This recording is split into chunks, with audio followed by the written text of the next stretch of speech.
नमस्कार, जय Hind. IC Hindi channel से मैं हूं प्रदीप। डेली करंट अफेयर्स की सीरीज में आपका बहुत बहुत स्वागत करता हूं।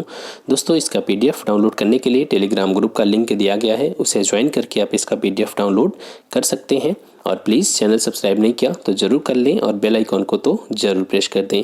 चलिए शुरू करते हैं। इसमें हमारा पहला टॉपिक है बिहार में कैबिनेट विस्तार। थोड़ा सा इसका पॉलिटी से लिंक है तो उसको पहले हम यहाँ पर क्लियर कर लेते हैं। आप याद रखना, हमारे संविधान में कहीं पर भी कैबिनेट वर्ड का प्रयोग नहीं किया गया था 44वें अमेंडमेंट से पहले। 44वां अमेंडमेंट कब हुआ था? 1978 में, आप याद रखना, ठीक है। इसमें क्या हुआ था, इससे पहले जो संशोधन हुए थे, 42वां संशोधन या 26वां, 27वां, 28वां, मतलब कि जो इंदिरा गांधी जब प्रधानमंत्री थी हमारे देश की, तो उस समय इन्होंने काफ़ी संशोधन किए थे। तो 44वें संशोधन के द्वारा काफ़ी चीज़ों को यहाँ पर पलट दिया गया था। कैसे? जैसे कि एक चीज़, जब 75 में हमारे देश में आपातकाल लगा हुआ था, ठीक है, आंतरिक अशांति के आधार पर, तो उस समय हमारी प्राइम मिनिस्टर इंदिरा गांधी ने प्रेसिडेंट को सीधे कहा था कि आप राष्ट्रीय आपातकाल लगा दीजिए। मतलब कि वहाँ पर मंत्रिपरिषद की कोई सलाह नहीं ली गई थी। लेकिन जब जनता पार्टी की सरकार आती है 77 में, तो उस समय मतलब कांग्रेस हार जाती है और जनता पार्टी की सरकार बनती है। तो जनता पार्टी ने 44वां संविधान संशोधन किया और आर्टिकल 352 में ये जोड़ दिया कि बिना कैबिनेट की, बिना मंत्रिमंडल की सलाह के राष्ट्रपति राष्ट्रीय आपातकाल की घोषणा नहीं कर सकता। ठीक है, तो आप याद रखना, हमारे संविधान में केवल एक जगह पर कैबिनेट वर्ड का प्रयोग किया गया है। देखो, मंत्रिपरिषद और कैबिनेट कोई बहुत ज़्यादा डिफरेंस नहीं है। मंत्रिपरिषद में सारे मंत्री आते हैं, जबकि कैबिनेट जो होता है वो मंत्रिपरिषद का ही एक छोटा सा हिस्सा है। जैसे कि सपोज अगर ये मंत्रिपरिषद है तो ये हो गई कैबिनेट। कैबिनेट में क्या होता है, जिनके पास बहुत प्रमुख विभाग होते हैं, जैसे गृह मंत्री, रक्षा मंत्री, वित्त मंत्री, ठीक है। तो ये जो मुख्यमंत्री होते हैं, मुख्यमंत्री का मतलब जो जिनके पास इम्पोर्टेंट डिपार्टमेंट है, यहाँ पर सीएम की बात मैं नहीं कर रहा, ठीक है। तो यहाँ पर जो जिनके पास महत्वपूर्ण विभाग होते हैं, मंत्रालय होते हैं, उन्हें शामिल करके क्या बनाया जाता है? कैबिनेट बनाया जाता है, ठीक है। चलिए अब अगर हम बात करें थोड़ा सा, देखिए आर्टिकल 163 क्या कहता है कि राज्यपाल को सहायता और सलाह देने के लिए एक मंत्रिपरिषद होगी, जिसका प्रधान कौन होगा? मुख्यमंत्री होगा। इसी तरीके से केंद्र के लिए हमारे संविधान में क्या बताया गया? आर्टिकल 74 क्या कहता है कि राष्ट्रपति को सहायता और सलाह देने के लिए एक मंत्रिपरिषद होगी, जिसका प्रधान कौन होगा? प्रधानमंत्री होगा। इसका मतलब ये हुआ। अब इसी तरीके से आर्टिकल 164 क्या कहता है? 164 कहता है कि मुख्यमंत्री की नियुक्ति राज्यपाल करेगा, अन्य मंत्रियों की भी नियुक्ति राज्यपाल ही करेगा, लेकिन मुख्यमंत्री की सलाह पर। इसी तरीके से केंद्र में आर्टिकल 75 की बात की जाती है। केंद्र के लिए 75 में कहा जाता है कि प्रधानमंत्री की नियुक्ति कौन करेगा? राष्ट्रपति करेगा। अन्य मंत्रियों की नियुक्ति भी राष्ट्रपति करेगा, लेकिन प्राइम मिनिस्टर की सलाह पर। क्लियर हो गया? तो इसका मतलब ये हुआ कि इन लोगों ने अभी जो कैबिनेट विस्तार हुआ, इसमें 17 मंत्री, आप देख सकते हैं 17 मंत्रियों को फिर से मतलब यहाँ पर कैबिनेट में शामिल किया गया, क्योंकि गठबंधन सरकारें हैं। तो गठबंधन सरकारों में अक्सर ये चीज़ें देखने को मिलती रहती हैं, क्योंकि जिन लोगों ने सपोर्ट किया है सरकार को सरकार बनाने में, तो उन्हें मंत्री पद तो चाहिए ही, ठीक है, नहीं तो वो सपोर्ट क्यों करेंगे। तो यहाँ पर 17 लोगों को और मंत्री पद दिया गया। इसमें से 11 जो लोग हैं वो नए चेहरे हैं, ठीक है। अब यहाँ पर बात करें अगर, तो यहाँ पर जो पहली बार इस कैबिनेट का हिस्सा बनने वाले मंत्रियों में सबसे कम उम्र के मंत्री कौन है?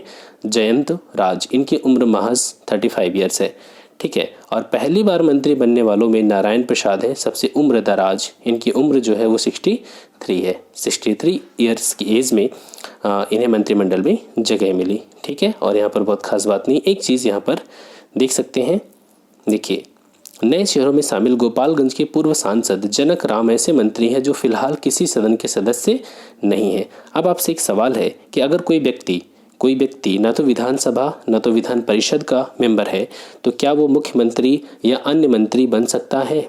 इसी तरीके से केंद्र में आप बात कर सकते हैं कि कोई अगर लोकसभा राज्यसभा का मेंबर नहीं है, तो क्या वो मंत्री पद या प्रधानमंत्री बन सकता है? तो जी हाँ, बन सकता है, कोई प्रॉब्लम नहीं है। लेकिन आर्टिकल 75 का क्लॉज 5 क्या कहता है? आर्टिकल 75 सब क्लॉज 5 क्या कहता है? ये कहता है कि अगर कोई व्यक्ति ना तो लोकसभा ना तो राज्यसभा का मेंबर है, तो वो 6 महीने से ज़्यादा उस पद पे नहीं रहेगा। 6 महीने के भीतर उसे लोकसभा या राज्यसभा का मेंबर बनना पड़ेगा। इसी तरीके से राज्यों के लिए भी आर्टिकल 164 क्लॉज 4 ये क्या कहता है? ये कहता है कि अगर कोई व्यक्ति ना तो विधानसभा ना तो विधान परिषद, जहाँ पर विधान परिषद है, ठीक है, का मेंबर अगर नहीं है तो भी वो मंत्री बन सकता है, लेकिन सिर्फ और सिर्फ 6 महीने के लिए, ठीक है। 6 महीने से ज़्यादा वो मंत्री पद पे नहीं रहेगा, उसे 6 महीने के भीतर किसी न किसी हाउस का मेंबर बनना पड़ेगा। यहाँ तक क्लियर है। तो जैसे यहाँ पर आप देख सकते हैं जो जनक राम है वो अभी फ़िलहाल किसी सदन के मेंबर नहीं है, उन्हें बिहार में, और बिहार में विधान परिषद भी है, विधानसभा तो सभी राज्यों में है, तो उन्हें किसी न किसी सदन का मेंबर बनना ही पड़ेगा, ठीक है। चलिए आगे चलते हैं। नेक्स्ट टॉपिक हमारा ग्लोबल वुमेन ब्रेकफास्ट इवेंट 2021 के अनुसार यहाँ पर एक रिपोर्ट आई, ग्लोबल वुमेन ब्रेकफास्ट इवेंट। इसमें बताया गया लगभग 300 मिलियन पीपल आर्सेनिक से प्रभावित हैं, ठीक है, और इसकी वजह से कई ढेर सारी बीमारियां होती हैं। भारत की अगर बात करें तो भारत में कुल 70 मिलियन लोग प्रभावित हैं आर्सेनिक से, ठीक है। अगर भारत में बिहार की बात करें तो बिहार में लगभग 10 मिलियन लोग आर्सेनिक से प्रभावित हैं, जिसमें से 3.3 मिलियन लोग, मतलब कि लगभग 33 लाख लोग प्रत्यक्ष रूप से इसके प्रभाव में हैं। ज़्यादातर वो ज़िले हैं जो गंगा के मैदान के आसपास में हैं, ठीक है, उत्तरी भाग में। और यहाँ पर जो आर्सेनिक का दुष्प्रभाव देखने को मिल रहा है उसका कारण है जो वहाँ का दूषित जल है, ठीक है। इसकी वजह से ढेर सारी बीमारियाँ आ रही हैं, जैसे कि हार्मोनल इम्बैलेंस, मानसिक रोग, अस्थमा, डायबिटीज़, एनीमिया, कैंसर, इन सभी का कारण बन रहा है। इसके अलावा जो प्रेग्नेंट लेडीज़ होती हैं उनमें अगर आर्सेनिक ज़्यादा पहुंचता है तो उनका जो बच्चा है उसमें इंटेलिजेंस का जो स्तर होता है वो बहुत ही कम होता जाता है, ठीक है। तो आर्सेनिक एक बहुत बड़ी समस्या बनती जा रही है। चलिए आगे चलते हैं। वॉइस ऑफ कस्टमर पुरस्कार। वॉइस ऑफ कस्टमर पुरस्कार का मतलब हो गया कि यहाँ पर जो ये पुरस्कार मिला वो 2 एयरपोर्ट्स को मिला, राजीव गांधी अंतर्राष्ट्रीय हवाई अड्डा और इंदिरा गांधी अंतर्राष्ट्रीय हवाई अड्डा जो दिल्ली में है। इन दोनों को वॉइस ऑफ कस्टमर का पुरस्कार मिला, मतलब कि इन्होंने अपने ग्राहकों की सुविधाओं का ख्याल रखा। वॉइस ऑफ कस्टमर पुरस्कार दोनों ही राजीव गांधी और इंदिरा गांधी, मतलब कांग्रेस के नेताओं के नाम पर है, तो आप याद रख सकते हैं इसको, ठीक है। इन्होंने कोविड-19 के बाद यात्रियों की सुरक्षित यात्रा के लिए नए उपाय अपनाए थे, तो इस वजह से इनको ये अवार्ड मिला था। आगे चलते हैं। अमेरिका संयुक्त राष्ट्र मानवाधिकार परिषद में शामिल। आपको पता है कि जब अमेरिका के प्रेसिडेंट डोनाल्ड ट्रंप थे तो 2018 में इन्होंने United nation human right council से हटने का फैसला लिया था। उन्हें लगा था कि ये जो ह्यूमन राइट काउंसिल है ये इजराइल इसके खिलाफ, मतलब हमेशा इसके खिलाफ बोलता है, जबकि अन्य देशों में इसे मानवाधिकार उल्लंघन की घटनाएं नहीं दिखाई देती, ठीक है, जबकि इसे इजराइल में केवल दिखाई देती है। और इजराइल जो है और अमेरिका दोनों ही बहुत ही पक्के दोस्त, तो अमेरिका ये बात सहन नहीं कर पाया और उसने कहा कि हम मानवाधिकार परिषद से हट रहे हैं। लेकिन जब जो बिडेन प्रेसिडेंट बने तो इन्होंने मानवाधिकार परिषद में फिर से शामिल होने का निर्णय लिया। बता दूं आपको कि यहाँ पर जो बिडेन जो प्रेसिडेंट है इस समय, डोनाल्ड ट्रंप के बहुत सारे निर्णयों को फिर से पलट रहे हैं, मतलब कि चाहे वो WHO हो या मानवाधिकार परिषद हो, जहाँ जहाँ से भी डोनाल्ड ट्रंप ने अमेरिका को बाहर किया, चाहे वो पेरिस क्लाइमेट एग्रीमेंट हो, सब में फिर से वो शामिल हो रहे हैं, ठीक है। चलिए आगे चलते हैं। और आप याद रखना ये जो United nation human right council है इसका जो सेशन होता है वो स्विट्ज़रलैंड में होता है, ठीक है, जिनेवा में आयोजित किया जाता है। ये लगभग जो होता है इसका सेशन वो 10 सप्ताह तक चलता है, ठीक है। चलिए आगे चलते हैं। तुर्की ने नए अंतरिक्ष कार्यक्रम का अनावरण किया। टर्की काफ़ी चर्चा में रहता है, इंडिया के अगेंस्ट तो हमेशा बोलता है और पाकिस्तान का पक्का समर्थक, ठीक है। और तुर्की और चाइना पाकिस्तान को मदद पहुंचा रहे हैं उसकी नेवी को मजबूत करने, आर्मी को मजबूत करने, ताकि वो इंडिया को काउंटर कर सके।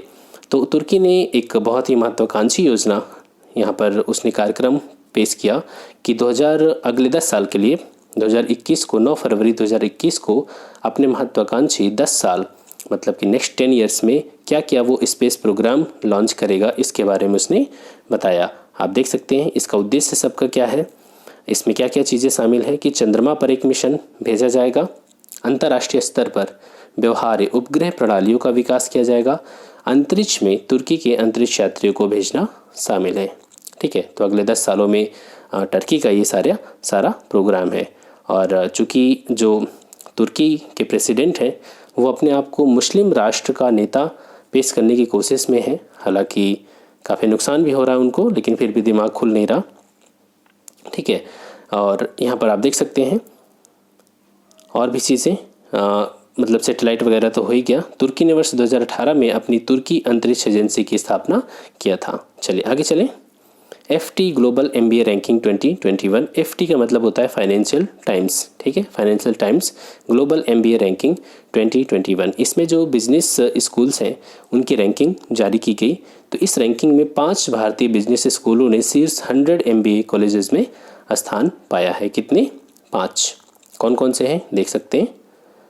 इसमें सबसे अच्छा जो स्कूल है वो मतलब कि बिजनेस के लिए वो इंडियन स्कूल ऑफ बिजनेस है, जो कि हैदराबाद में है। Indian school of business private school है और 100 में इसे मतलब टॉप 100 में 23वें स्थान पर रखा गया। इसके अलावा जो IIM बेंगलोर है, IIM Calcutta, IIM Ahmedabad, IIM Indore, इनको क्रमशः 35वां, 44वां, 48वां और 94 नंबर पे रखा गया है। बस इसका टॉप वाला आप याद रखो, इंडियन स्कूल ऑफ बिजनेस, जो कि हैदराबाद में है। ठीक है, तो मैनेजमेंट के क्षेत्र में ये सबसे टॉप स्कूल है इस रिपोर्ट के अनुसार, मतलब ये जो रैंकिंग जारी की गई। ठीक है, अब यहाँ पर देखें, अगर दुनिया की बात करें वर्ल्ड की, तो इसमें इस रैंकिंग में इनसीड टॉप पर है। याद रखना, इनसीड अपने आप में कोई एक जगह पर स्थापित संस्था नहीं है, ये एक नॉन प्रॉफिट प्राइवेट स्कूल है और इसके जो कैंपस है वो कई देशों में है, जैसे फ्रांस है और सिंगापुर है, कई जगहों पर है। इनसीड जो वर्ड है वो फ्रेंच वर्ड है। ठीक है, फ्रेंच। अगर इसका फुल फॉर्म मैं बताऊं तो क्लियर नहीं बोल पाऊंगा, क्योंकि वो फ्रेंच वर्ड में उसका मुझे फुल फॉर्म मिला। जैसे कि इसका फुल फॉर्म है इंस्टीट्यूट यूरोपियन डी एडमिनिस्ट्रेशन डेस अफेयर। ठीक है, तो अफेयर्स, तो इस तरीके से इसका कुछ नाम है।